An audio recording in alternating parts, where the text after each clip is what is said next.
살면서 이런 경험이 있으신가요? 누군가의 말이나 행동에 서운함을 느꼈지만 그 감정을 어떻게 표현해야 할지 몰라 속으로만 삼킨 적이 있나요? 혹은 용기를 내어 표현했지만 오히려 관계가 더 어색해진 경험은요? 서운함은 누구에게나 찾아오는 감정입니다. 그러나 이 감정을 다루는 방식에 따라 관계는 더욱 돈독해질 수도 반대로 멀어질 수도 있습니다. 오늘은 이러한 서운함을 현명하게 풀어내는 방법에 대해 이야기해 보겠습니다. 먼저 서운함이란 감정의 본질을 이해하는 것이 중요합니다. 서운함은 대개 상대방의 행동이나 말이 우리의 기대와 어긋날 때 발생합니다. 하지만 여기서 중요한 점은 상대방이 의도적으로 우리를 불쾌하게 하려는 경우는 드물다는 것입니다. 대부분의 사람들은 자신의 행동이 타인에게 어떤 영향을 미칠지 깊이 생각하지 못한 채 행동합니다. 그러므로 서운함을 느낄 때 그것이 단순한 오해에서 비롯된 것인지 먼저 점검해보는 것이 필요합니다. 예를 들어 한 친구가 약속을 잊고 다른 사람들과 만난 사실을 알게 되었을 때를 상상해보세요. 처음에는 왜 나만 빼놓은 거지? 라는 생각에 화가 날 수 있습니다. 하지만 조금만 더 깊이 생각해보면 그 친구가 단순히 바빠서 연락을 못했거나 급하게 약속을 잡았던 것일 수도 있습니다. 이처럼 상대방의 의도를 추측하기보다는 차분히 상황을 확인하는 태도가 관계를 유지하는 데 훨씬 도움이 됩니다.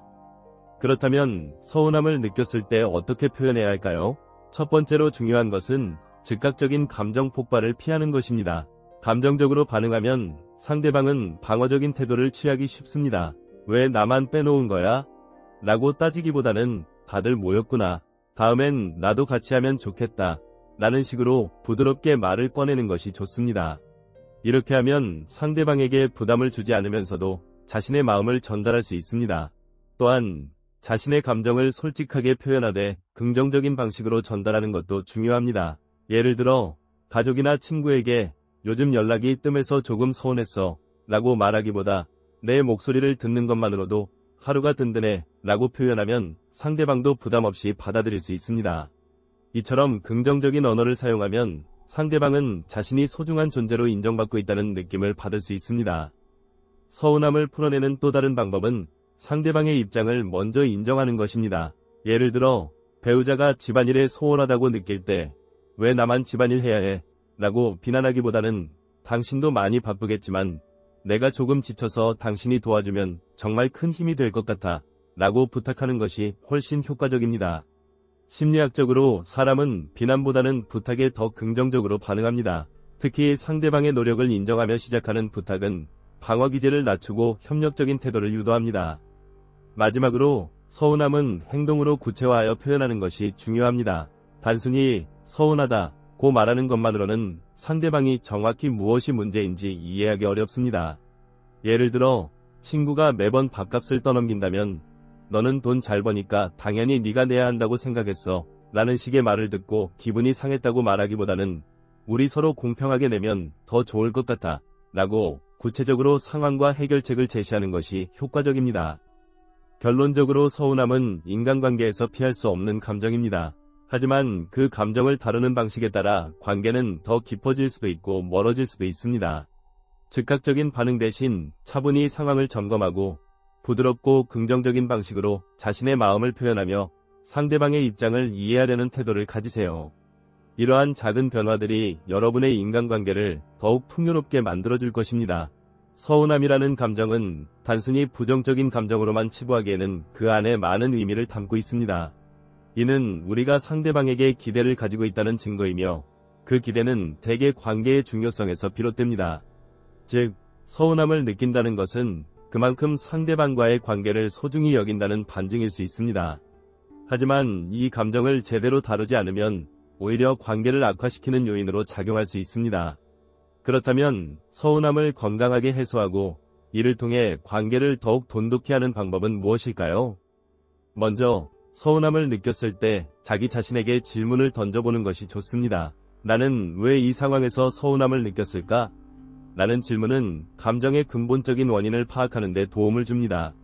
예를 들어 친구가 내 생일을 잊었다고 가정해봅시다. 단순히 생일을 잊었다는 사실 자체가 서운한 것인지 아니면 친구가 나를 중요하게 여기지 않는다고 느껴서 서운한 것인지 스스로에게 물어보는 것입니다. 이런 과정을 통해 우리는 자신의 감정을 더 깊이 이해할 수 있고, 그것이 단순한 오해인지 아니면 실제로 관계에서 개선이 필요한 부분인지 구분할 수 있습니다. 또한 서운함을 느낄 때는 감정을 억누르기보다는 이를 적절히 표현하는 것이 중요합니다. 하지만 표현 방식은 매우 신중해야 합니다. 흔히 사람들은 서운함을 느끼면 즉각적으로 화를 내거나 비난하는 경우가 많습니다. 하지만 이런 반응은 상대방에게 방어적인 태도를 유발할 뿐 아니라 오히려 갈등을 심화시킬 가능성이 높습니다. 따라서 자신의 감정을 차분하게 전달하는 연습이 필요합니다. 예를 들어, 너 때문에 너무 화가 났어 라는 표현 대신 네가 그렇게 말했을 때 내가 조금 상처를 받았어 라고 말하면 상대방도 더 열린 마음으로 이야기를 들을 가능성이 높아집니다. 서운함을 표현할 때 또 하나 중요한 점은 나 전달법을 사용하는 것입니다. 나 전달법은 자신의 감정을 중심으로 이야기하는 방법으로 상대방의 행동에 초점을 맞추기보다는 그 행동이 나에게 어떤 영향을 미쳤는지를 설명하는 방식입니다. 예를 들어, 너는 항상 내 의견을 무시해 라고 말하기보다는 내 의견이 존중받지 못한다고 느껴질 때 조금 속상해 라고 표현하는 것입니다. 이렇게 하면 상대방은 비난받고 있다는 느낌 대신 내가 어떤 감정을 느끼고 있는지 이해하려고 노력하게 됩니다. 또한 서운함이 쌓이는 것을 방지하기 위해서는 평소의 작은 불만이나 걱정들을 바로바로 풀어내는 습관이 필요합니다. 많은 사람들이 갈등 상황에서 침묵하거나 문제를 덮어두곤 합니다. 하지만 이런 방식은 결국 더 큰 갈등으로 이어질 가능성이 높습니다. 작은 문제라도 그때그때 솔직하게 이야기하고 해결하려는 노력이 필요합니다. 물론 이를 위해서는 서로 간의 신뢰와 소통의 기반이 마련되어 있어야 합니다. 서운함이라는 감정을 다루는 데 있어 또 하나 중요한 요소는 공감입니다. 우리는 종종 자신의 감정에만 집중한 나머지 상대방의 입장을 충분히 고려하지 못할 때가 많습니다. 하지만 공감은 갈등을 해결하고 관계를 회복하는 데 있어 가장 강력한 도구 중 하나입니다. 상대방의 입장에서 생각해보고 그 사람이 왜 그런 행동이나 말을 했는지 이해하려고 노력해보세요. 예를 들어, 친구가 약속 시간에 늦었을 때 단순히 왜 늦었어? 라고 묻기보다는 많이 바빴나 봐 라고 말하며 상대방의 상황을 먼저 이해하려고 하는 태도가 중요합니다.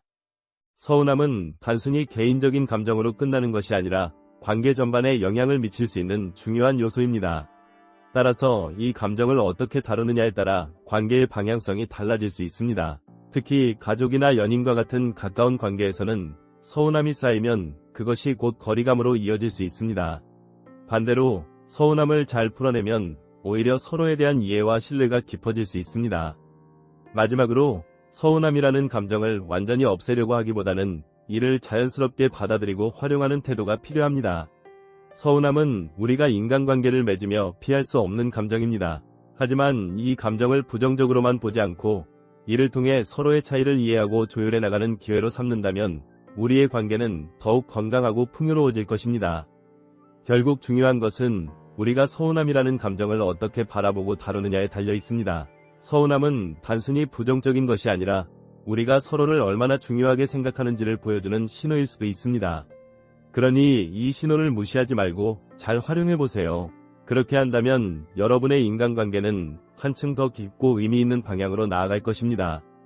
서운함을 다루는 데 있어 또 하나 간과하기 쉬운 점은 이 감정이 반드시 상대방의 잘못에서만 비롯된 것이 아니라는 사실입니다. 때로는 우리의 기대치가 너무 높거나 상대방의 상황을 충분히 고려하지 못했기 때문에 서운함이 생기기도 합니다. 그렇다면 우리가 스스로의 기대를 점검하고 조율하는 방법은 무엇일까요? 먼저 인간관계에서 기대를 설정하는 것은 자연스러운 일입니다. 우리는 친구나 가족, 연인에게 어떤 행동을 기대하고 그 기대가 충족되지 않을 때 실망하거나 서운함을 느낍니다. 하지만 모든 기대가 현실적이거나 공정한 것은 아닙니다. 예를 들어 친구가 바쁜 와중에도 항상 내 이야기를 들어주길 바란다면 그것은 친구에게 지나친 부담을 줄 수 있습니다. 따라서 서운함을 느꼈을 때는 내가 이 상황에서 너무 많은 것을 기대한 것은 아닌가? 라는 질문을 스스로에게 던져보는 것이 중요합니다. 기대를 조율하는 데 있어 중요한 또 다른 요소는 상대방과의 관계에서 서로의 역할과 한계를 명확히 이해하는 것입니다.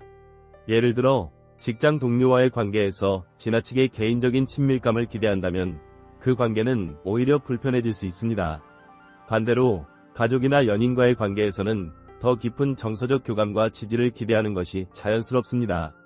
이처럼 관계의 성격에 따라 적절한 기대치를 설정하는 것이 필요합니다. 또한 서운함을 줄이기 위해서는 의사소통이 필수적입니다. 많은 경우 서운함은 단순히 서로의 의도를 제대로 이해하지 못해서 생깁니다. 예를 들어 친구가 내 생일에 연락하지 않았다고 해서 나를 무시했다고 단정짓기보다는 혹시 무슨 일이 있었던 건 아니야? 라고 물어보는 것이 더 현명한 접근 방식입니다. 이렇게 대화를 통해 오해를 풀고 서로의 입장을 이해하면 서운함은 자연스럽게 해소될 가능성이 높아집니다. 서운함을 다룰 때 또 한 가지 중요한 점은 과거의 감정을 현재로 끌어오지 않는 것입니다. 종종 우리는 과거에 느꼈던 서운함을 해결하지 못한 채 쌓아두고 있다가 비슷한 상황이 반복되면 폭발적으로 반응하곤 합니다. 예를 들어 너는 항상 나를 무시해 라는 말은 과거의 감정까지 포함된 표현일 가능성이 큽니다. 하지만 이런 방식은 현재의 문제를 해결하기보다는 갈등을 더 키울 뿐입니다. 따라서 과거에 느꼈던 서운함은 그때그때 해결하려고 노력하고 현재의 상황에 집중하는 태도가 필요합니다. 또한 서운함이라는 감정을 완전히 없애려고 하기보다는 이를 건강하게 다루는 방법을 배우는 것이 중요합니다. 서운함은 우리가 인간관계를 맺으며 피할 수 없는 감정입니다. 하지만 이 감정을 부정적으로만 보지 않고 이를 통해 서로를 더 잘 이해하고 성장할 기회로 삼는다면 우리의 관계는 더욱 깊고 의미 있는 방향으로 나아갈 수 있습니다. 서운함을 다룰 때 자기 자신과의 대화도 중요합니다. 우리는 종종 상대방에게만 초점을 맞추고 왜 저 사람은 나에게 이런 행동을 했을까? 라고 생각하지만 나는 왜 이런 행동에 이렇게 민감하게 반응했을까? 라는 질문도 던져볼 필요가 있습니다. 이는 단순히 자신의 감정을 억누르라는 뜻이 아니라 자신의 내면을 더 잘 이해하고 성장할 기회로 삼으라는 의미입니다. 예를 들어 내가 친구가 약속 시간에 늦었을 때 유독 화가 난다면 그것이 단순히 시간 약속 때문인지 아니면 내가 평소에 인정받지 못한다는 느낌에서 비롯된 것인지 고민해 볼 필요가 있습니다. 그리고 무엇보다 중요한 것은 자기 자신에게도 관대해지는 것입니다. 우리는 종종 다른 사람들의 행동에 대해 관대하게 이해하려고 노력하면서도 정작 자신에게는 지나치게 엄격할 때가 많습니다. 하지만 자기 자신에게도 여유와 관용을 베풀어야 합니다. 내가 완벽하지 않은 것처럼 상대방도 완벽하지 않다는 사실을 인정하고 받아들이는 태도가 필요합니다. 마지막으로 서운함이라는 감정을 다루면서 중요한 점은 용서와 화해입니다. 용서는 단순히 상대방의 잘못을 눈감아주는 것이 아니라 나 자신이 그 감정에서 벗어나 자유로워지는 과정입니다. 용서를 통해 우리는 과거에 얽매이지 않고 앞으로 나아갈 수 있는 힘을 얻습니다. 물론 용서는 쉽지 않은 과정일 수 있습니다. 하지만 이를 통해 우리는 더 성숙하고 건강한 인간관계를 만들어갈 수 있습니다. 결국 서운함이라는 감정은 인간관계에서 피할 수 없는 부분이며 이를 어떻게 다루느냐에 따라 관계의 질이 달라질 수 있습니다. 서운함이 생길 때마다 그것을 부정하거나 억누르지 말고 이를 통해 서로를 더 깊이 이해하고 성장할 기회로 삼아보세요.